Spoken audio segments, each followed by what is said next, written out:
Hola, me presento, soy Pamela Gutiérrez.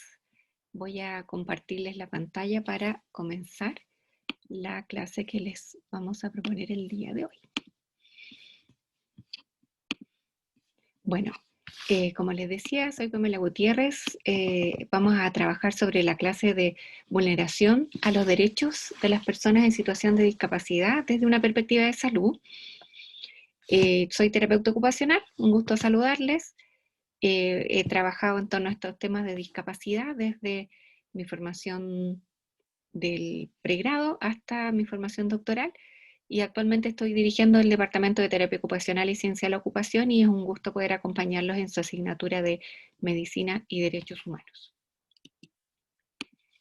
Como les decía, aquí están mis datos por si me necesitan o alguna consulta que quisieran ampliar respecto de la clase, estoy totalmente disponible.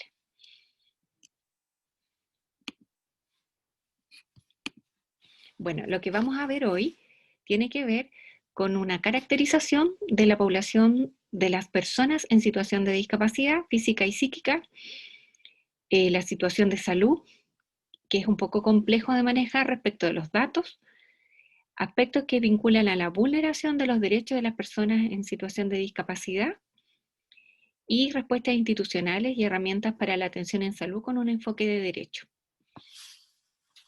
Es bien amplio para una clase, así que seguramente hay algunos temas voy a poder desarrollar más, otros un poco menos, pero espero poder cumplir todos los ámbitos que se me han solicitado para el curso que ustedes están llevando.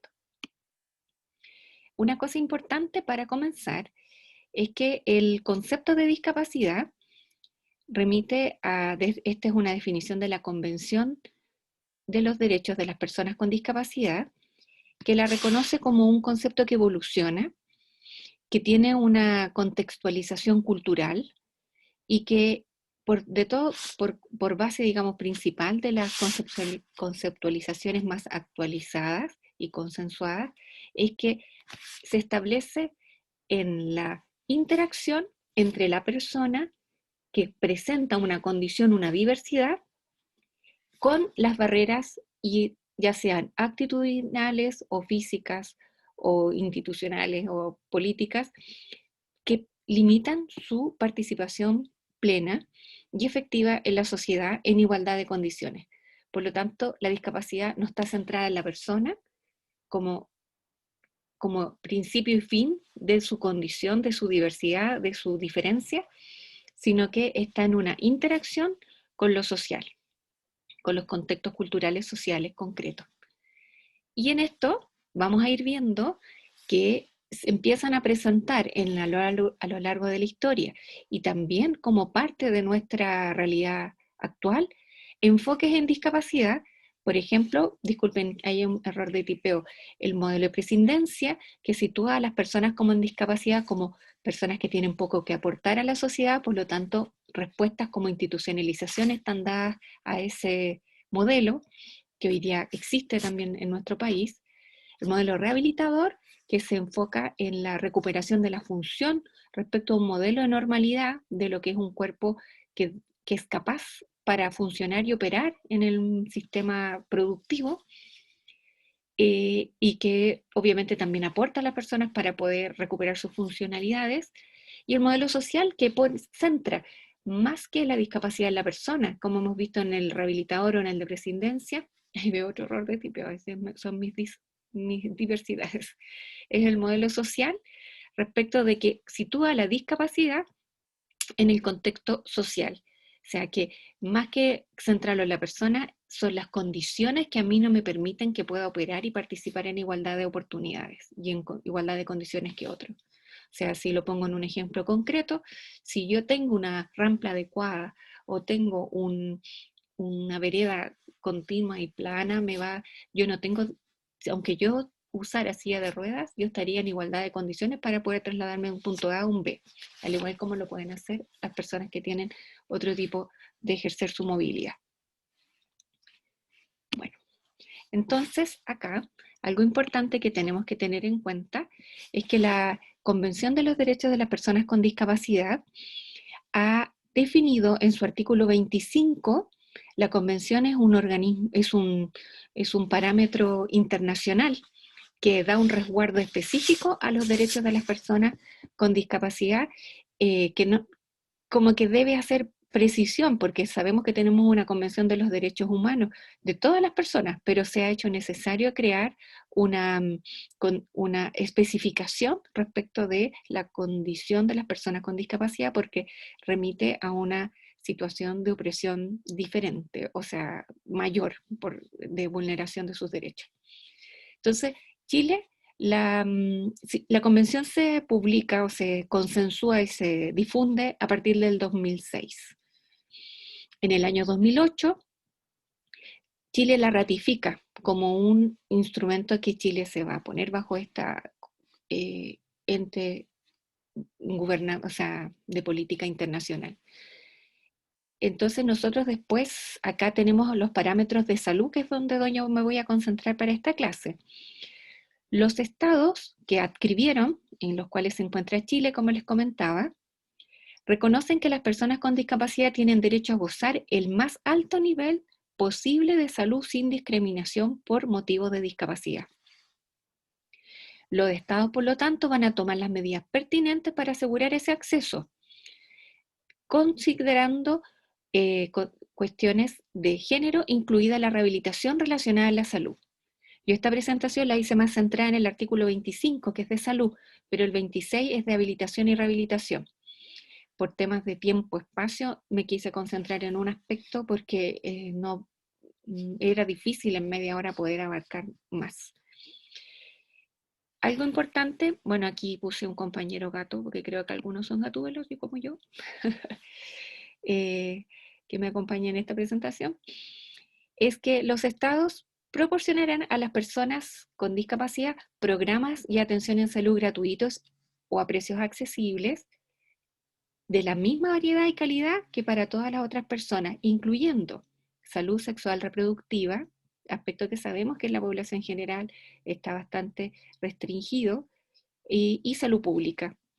Y también los servicios de salud que necesiten las personas específicos a consecuencia de su discapacidad, con una detección temprana cuando proceda y sistemas derivados para prevenir y reducir la aparición de nuevas discapacidades, incluidos los niños y las personas mayores.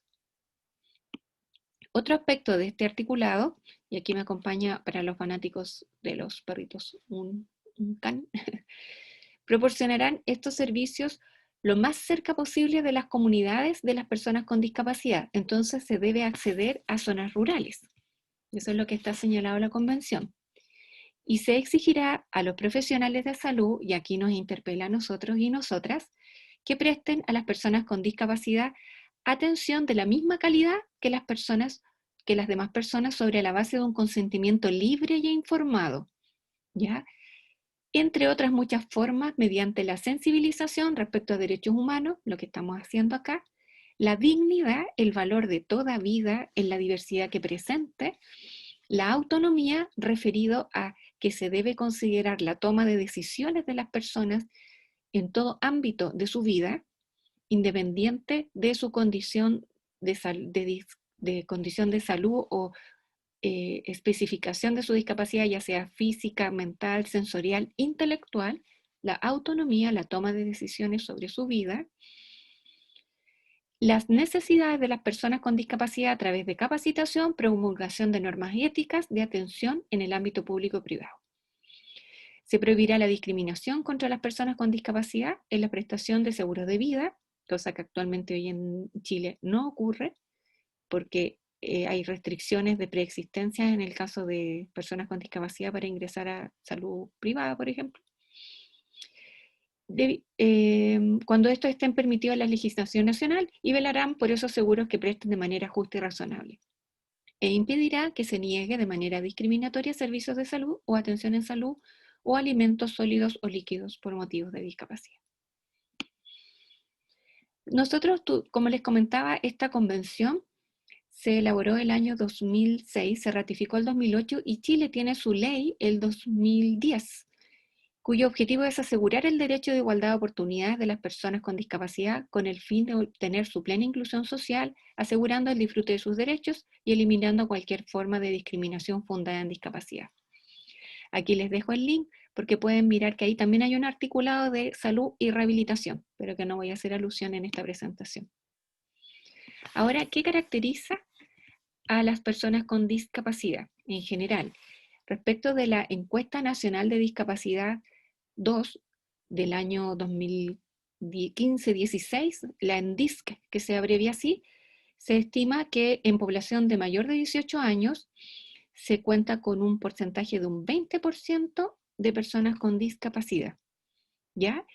De la cual un 11,7% presenta una discapacidad leve a moderada y una 8,3% severa.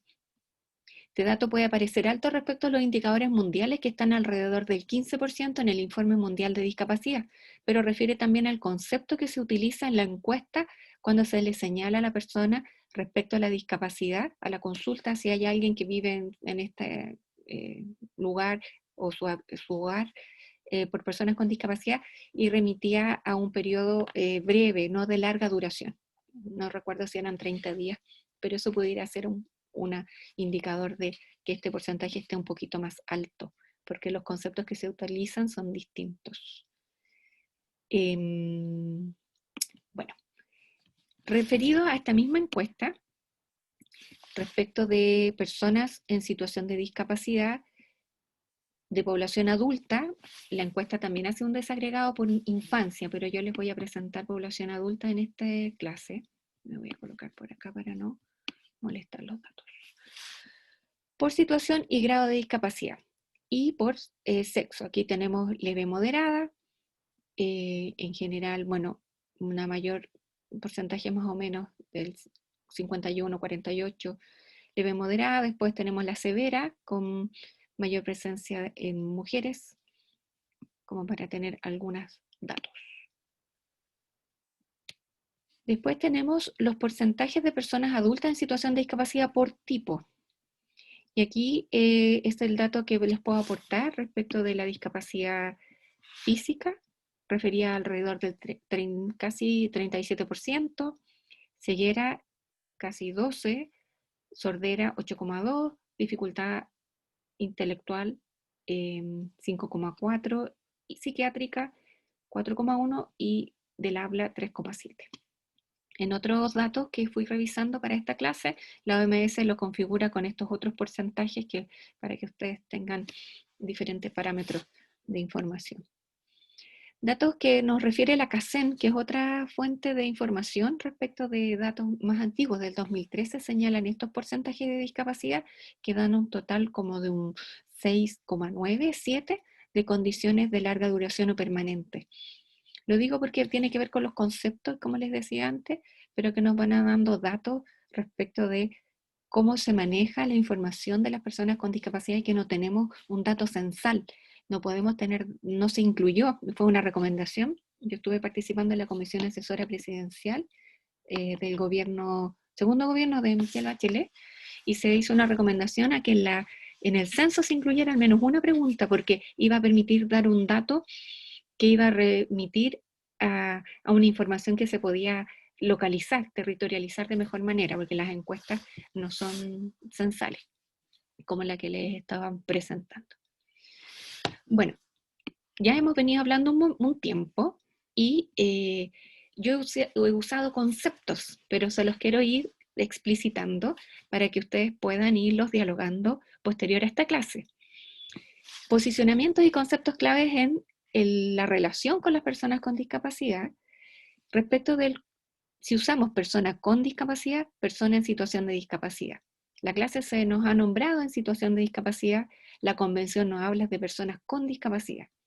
Yo les diría que es un ejercicio de reflexión de que prime aspectos de no discriminación, de respeto por los derechos de las personas y de igualdad, de consideración de dignidad de cada una de las personas. Y también del respeto por la autonominación que las personas se definan. Pudiera ser que en un colectivo, que trabajen ustedes, por ejemplo, en el colectivo español, en el colectivo social, digamos, de las personas. Ellas se han autonominado como personas con diversidad funcional porque estiman que no quieren un concepto que tenga una carga negativa vinculado a discapacidad. Pero yo creo que eso es parte del diálogo, de cómo uno quiere relacionarse con otro. Yo suelo usar el persona con discapacidad porque así es nombrado en la convención, sin desconocer la condición social de la discapacidad y adscribir al modelo social que a mí me podría acoger más al concepto de persona en situación. Pero los y las invito a pensarlo, dialogarlo y posicionarse. Y lo importante, o sea, desde una conceptualización del otro como un sujeto de atención, de asistencia, un sujeto de derecho. Yo creo que ahí está nuestro desafío, ¿no? Formarnos en la conceptualización de las personas como sujetos de derecho. Bueno, algunos aspectos de la situación de salud de las personas con discapacidad. La información es súper compleja de agrupar porque no tenemos un dato, aparte de lo que les dije de la ENDISC, la Encuesta Nacional de Discapacidad, que nos da los tipos de discapacidad, no hay consultas específicas en salud. A través de la CACEN les recogí algunos datos que ustedes pueden profundizar más respecto a los problemas de acceso que las personas refieren para su atención en salud, que aquí hay algunos ejemplos de población que no tiene dificultad o la población que sí tiene dificultades para realizar sus actividades cotidianas, a eso se refiere con dificultad, por lo tanto que tuvieron alguna discapacidad asociada, o aquí al sistema de salud que pertenecen según tipo de discapacidad, que la mayoría de las personas pertenecen al sistema público, a FONASA. Pero como les digo, datos precisos no tenemos, pero sí tenemos información respecto de lo que ha levantado cuando la convención se desarrolló el año 2006, a los 10 años de implementarla, la ONU hace un examen al Estado para ver cómo ha implementado esta convención. Y respecto a salud, al comité, aquí voy a ir a los puntos de salud bien específicos, le preocupa la escasez de información relativa a salud sexual y reproductiva, accesible para personas con discapacidad, particularmente niñas con discapacidad intelectual y psicosocial. También al comité le preocupa que la política de salud mental refleje el modelo médico y que el personal no esté capacitado acerca de los derechos de las personas con discapacidad. Respecto a rehabilitación, que también me permitía tomar un poquito acá, le preocupa que se destinen fondos públicos al financiamiento de organizaciones privadas que se dedican a la rehabilitación física de niños con discapacidad en ausencia de fiscalización o que los servicios ofrecidos no sean universales. Así vamos viendo algunos, como yo les voy a mostrar los informes de la ONU referidos a salud y los de sociedad civil, para que tengamos algunos como miradas respecto a la implementación de la convención respecto de este ítem de salud en Chile. No voy a poner las del Estado porque me interesaba especialmente, estaba orientado hacia la vulneración de los derechos de las personas con discapacidad, entonces estos entes, digamos, la misma ONU o los informes que se emiten desde la sociedad civil están puestos en esos focos. Por ejemplo, en el artículo 25, este es un informe que elaboró un conjunto de organizaciones de sociedad civil para presentarlo a la ONU, se le llaman informes alternativos al Estado o informes sombra. Voy viendo el tiempo. En donde dice que el Estado chileno no asegura el derecho a la confidencialidad médico-paciente. Hablábamos antes que estaba dentro del articulado del artículo 25. Y aquí pone algunas restricciones especiales para personas sordas, ciegas o mujeres. Que no exista una ley de salud mental acorde a los estándares internacionales. Por otra parte, que no se ha logrado consolidar el decreto 570 respecto al reglamento de internación de personas con enfermedades mentales. O, por ejemplo, que aquí tenemos que el plan de salud mental se encuentra desactualizado, valorando que hay un trabajo para construir otro, pero que no se está ejecutando. Y que en el informe del Observatorio de Derechos Humanos de las Personas con Discapacidad Mental indica, en cuanto a recursos para la atención en salud, de personas con discapacidad psicosocial e intelectual, que la cantidad de centros de salud mental comunitaria están bajo el estándar de lo que se requiere para dar una atención de calidad. Ahí habla más en detalle los números. Y que por lo tanto se requiere aumentar aproximadamente 4 veces para cumplir con el estándar y solucionar la sobredemanda de atención que se experimenta en la actualidad. Respecto también a este articulado, respecto a salud, dice que es precisamente en los servicios de salud donde se violan gravemente los derechos sexuales y los derechos reproductivos de niños, niñas y adolescentes intersex mediante prácticas de cirugías genitales médicamente innecesarias, invasivas y no consentidas. El relator de las Naciones Unidas y el relator especial sobre tortura y tratos o penas crueles e inhumanos y degradantes coinciden en la necesidad de incentivar el respeto al consentimiento informado de las personas intersex y, por tanto, el fin de tratamientos quirúrgicos nocivos.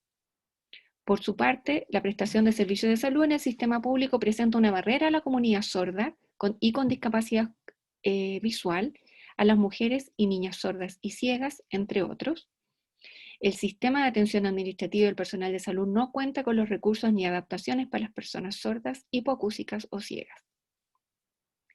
Y el sistema de salud no contempla el derecho a decidir de la forma de comunicarse a través de intérpretes. Y acá es bien duro con el modelo, con el sistema de salud. Dice, el médico tratante no informa ni explica a la persona sorda, hipoacúsica o ciega el desarrollo de la consulta, el diagnóstico, el tratamiento. Se exige a las personas sordas y ciegas ir asistidos por un familiar, amigo o otra persona que pueda interpretarlo, lo que colisiona no solo con el principio de independencia, sino que además involucra problemas de privacidad y confidencialidad. O sea, desde el punto de vista que el sistema de salud no provee un mediador para la comunicación como un derecho de la persona.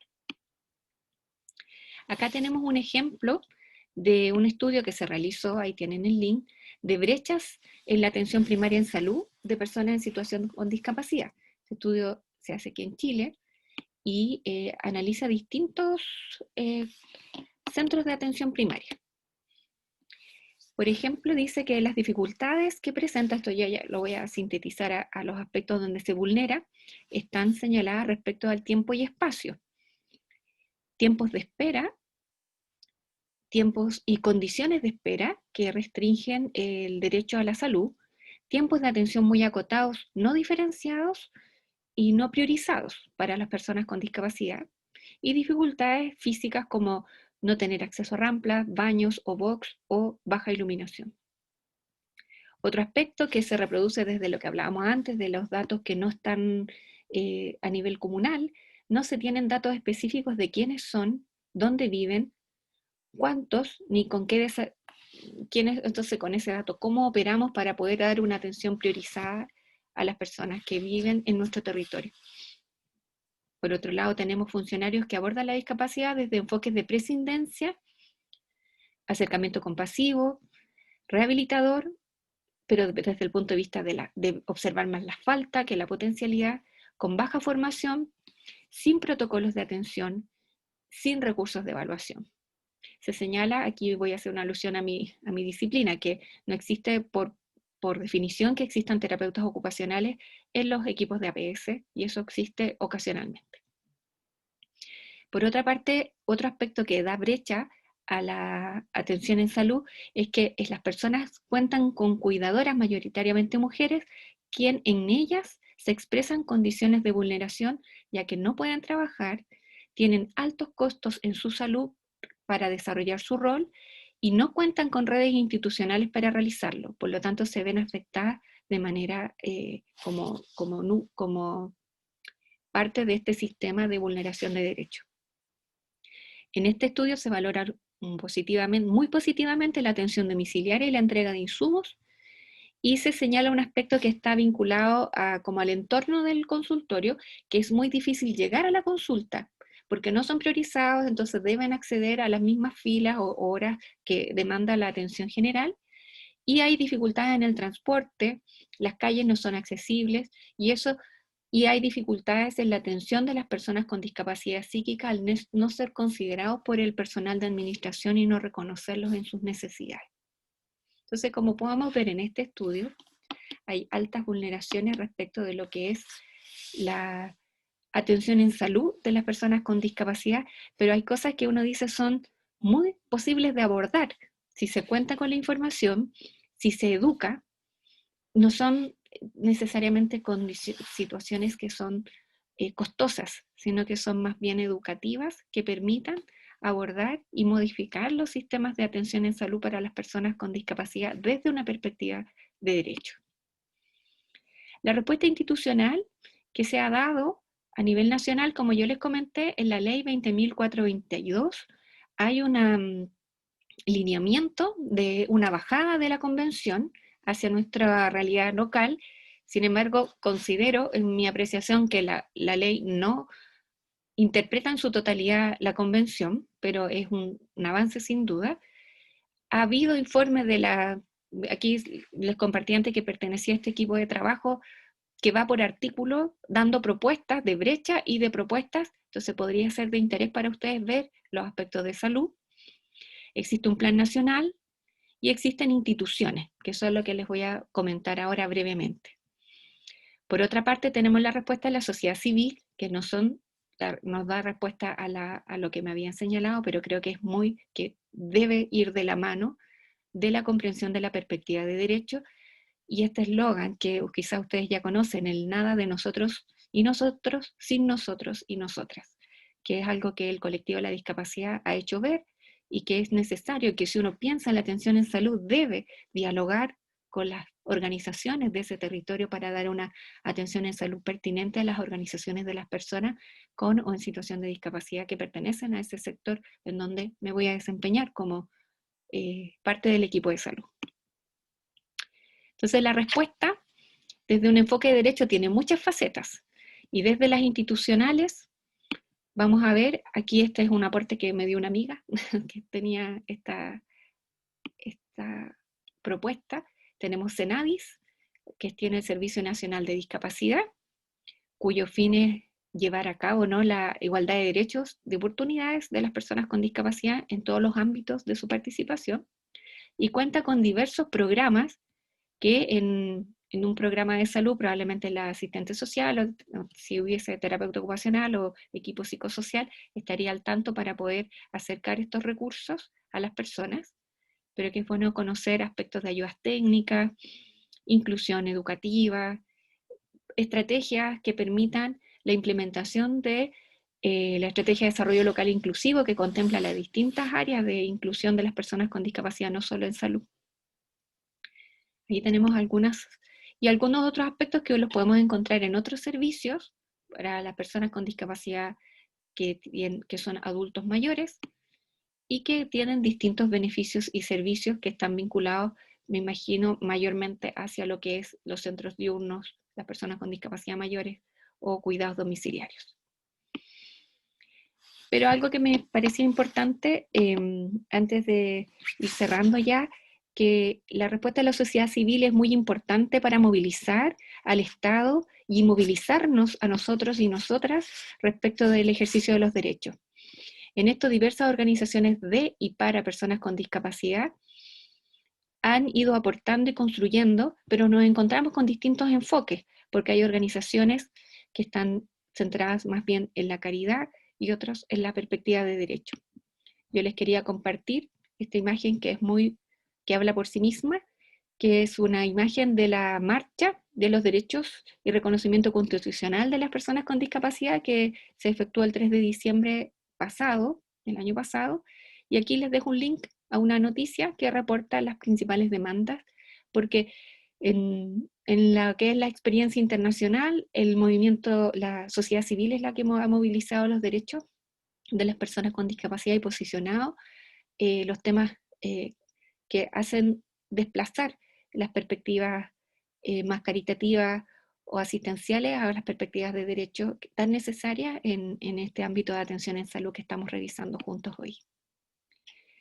Y ya para cerrar, porque estoy tratando de ser muy puntual, algunas consideraciones partiendo por casa.